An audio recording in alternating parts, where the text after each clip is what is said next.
bro, peoples, well, this is Chris, aka Sonic72, and welcome back to Random Creepypasta Stories. Now today we'll be tackling this creepypasta called Kirby.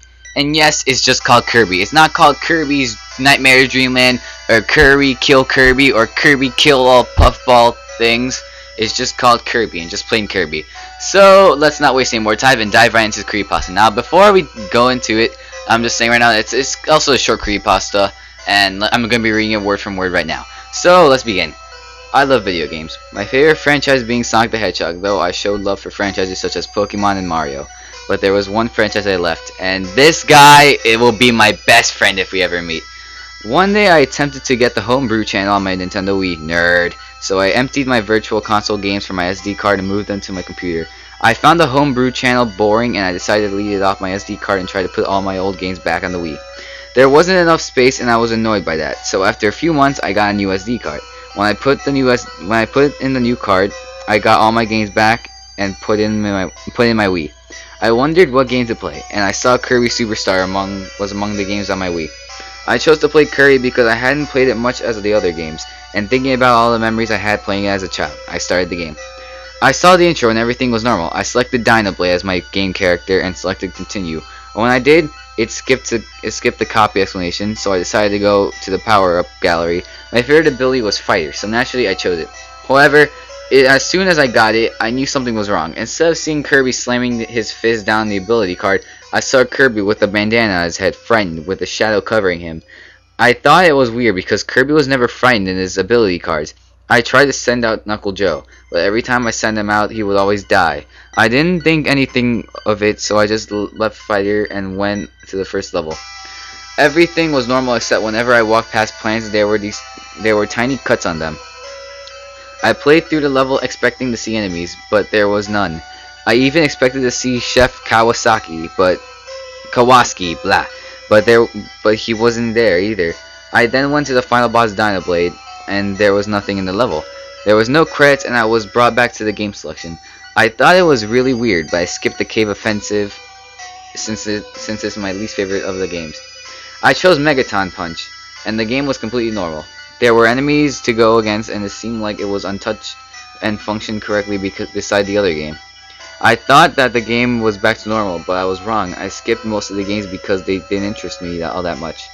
After trying out a few different games and to make sure that they were working, there was a problem with the gourmet race. There was no King DDD, but I had faith in the arena, so I chose Ninja. The ability card showed Kirby using the ninja teleport to hide from the shadow from the fighter card. I decided I wanted to try something different, so I chose the sword ability card. The title card horrified me. I saw Kirby frightened and his sword shattered by another sword. I came to the realization that the sword was Meta Knight's sword, Galaxia. I quit the game since that's the only enemy or weapon I saw in the game. I left the arena and decided to go get a drink. I found the controller by accident. The game turned to a new game called Your End. I went onto IGN's website to see if this was normal, but it wasn't. I clicked the game and I was shocked as I saw the enemies and bosses lying on the floor. I saw spiked enemies thrown at everything in sword cuts. I ran forward to a room and saw Meta Knight standing with a text box saying, "Kirby, join me. Join the dark side. Let it go. How about you, Tom? Join or die." I was shocked about him saying my name.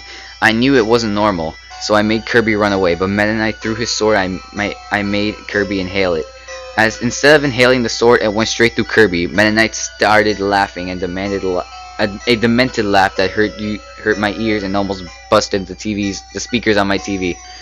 Another text box came up saying, "Run while you can. I will be near you at all time." Wow, that sounded weird. "You can't escape, Tom." I turned off the game and I was shocked. I looked all around. This guy misspelled owl and spelled owl. All around, and there were cuts everywhere. My room was wrecked with cuts. I saw my Meta Knight plush I owned untouched. I ripped it into shreds, and I heard a loud scream of reverberated throughout my entire room, and I fell unconscious. Yep, that was no typo. Yep, he wrote that. So I woke up in the hospital bed and saw a doctor, and I asked what happened. He said I fell into a coma for 3 months. I stayed in the hospital for 2 more days, and I was asked what happened to me by the doctor, as well as my parents. I explained what happened and they didn't believe me. I know you will so stay away from Kirby, Tom. Now, I know I effed up a couple times with Creepypasta because yeah, my voice just isn't good for reading. But all I can say is that it was okay at best, but it could have been so much more.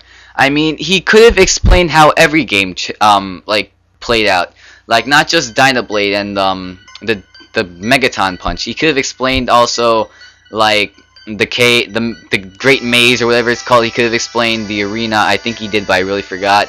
And also, like when and towards the end when he said that his room was wrecked to shreds, I actually like didn't really buy that. I mean, I could understand if he was saying how in the game there was a simulation of his room, but what makes his creepypasta extremely fake is saying how Meta Knight somehow jumped out of the game and went to his room and legitimately wrecked that. That actually kind of takes away the belief that this is real.